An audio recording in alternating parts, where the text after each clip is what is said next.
বিসমিল্লাহির রহমানির রহিম। Hello my lovely viewers, আসসালামু আলাইকুম। কেমন আছেন সবাই? আশা করি ভালো। আজকে আরেকটি নতুন ছোট্ট ব্লগ শেয়ার করছি। তো আমরা এবার অনেকগুলো বিচে মানে ট্যুর করেছি। তো এই বিচটা ছিল বোটানি বে বিচ। সেখানকার কিছু পিকচার আপনাদের সাথে এই ব্লগে শেয়ার করছি। নেক্সটে শেয়ার করব এর পুরো ভিডিও। তবে পিকচারগুলো দেখতে এত বেশি সুন্দর আর মনোমুগ্ধকর, সেই জন্য আমি শেয়ার না করে আর পারলাম না। সেজন্য দুটো পার্টে আপনাদের সাথে শেয়ার করছি।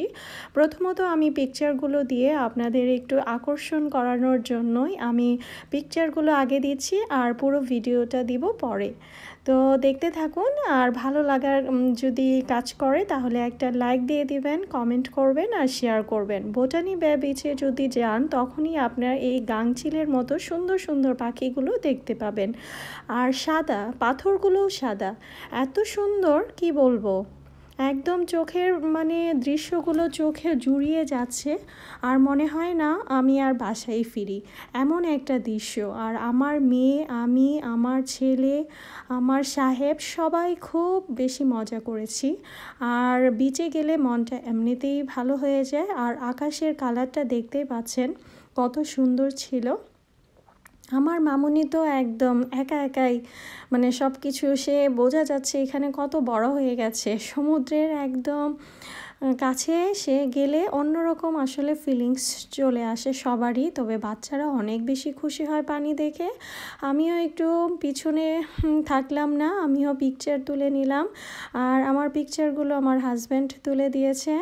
সে রোমান্টিক না, বাট সমুদ্রের পাড়ে গিয়ে একটু রোমান্টিক হয়ে গেছে। আমি একটু বললাম পিকচার তুলে দাও, সেজন্যে তুলে দিল। মাঝে মধ্যে এমন করলে মন্দ হয় না, স্বামীর কাছ থেকে ভালোবাসা আদায় করে নিতে হয়, আমার কাছে তেমনটাই মনে হয়। আর ঢেউগুলো এত বেশি আসতেছিল, আমার তো মনে হচ্ছিল যে আমি আকাশেই উড়তেছি। এমন একটা মানে মন আমার চাচ্ছিল যে আকাশে উড়তেছি, এরকম পাখির ডানার মতো দুটো হাত মেলে দিয়েছি আমি।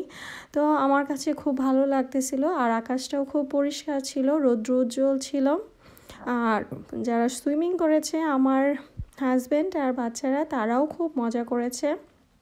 আর বোটানি বে বিচটাও হচ্ছে একদম স্যান্ডি বিচ, আপনারা এখানে গেলে অনেক মজা পাবেন।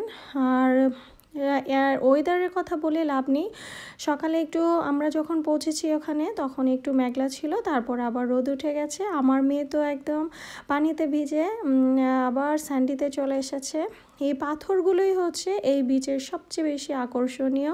তো আমার কাছে পাথরগুলো দেখতে মানে অনেক ভালো লেগেছে। অনেকে ফিশিং করতেছিল, অনেকে মানে বোটে নিয়ে দূরে দূরে চলে যাচ্ছিল, জাহাজও ছিল। আর মানুষগুলো তো একদম মানে পাগল হয়ে যাচ্ছিল, কেন জানেন? যে পাথরের এখানে ছবি তোলার জন্য। এখানে ছবিগুলো দৃশ্যগুলো দেখতে এত বেশি ভালো লাগতেছিল। এই যে এই পাথরগুলো অন্যরকম সুন্দর, যেটা অন্য কোনো বিচে গেলে দেখা যাবে না। এই বোটানি বে বিচে গেলেই এটা আপনারা দেখতে পাবেন। তবে এই বছর আমি আলহামদুলিল্লাহ অনেকগুলো বিচে গিয়েছি, আস্তে আস্তে আরও শেয়ার করব। তো দেখতে থাকবেন আর আমার জন্য দোয়া করবেন, আমার ফ্যামিলির জন্য দোয়া করবেন। আর আসলে প্রতিনিয়তই আপনাদের সাথে ভিডিও শেয়ার করতে আমার খুব ভালো লাগে। আর সবাই সুন্দর সুন্দর কমেন্ট করে, এগুলো পড়তেও অনেক ভালো লাগে। আমার মামুনিকে দিয়ে কিছু পিকচার তুলে নিলাম।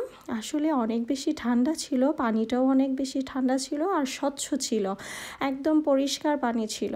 এখন উপরে উঠে গেছি, এখানে যে বার আছে এখান থেকে কিনে খাওয়ার জন্য আমরা এখানে গাড়ি পার্কিং করেছিলাম।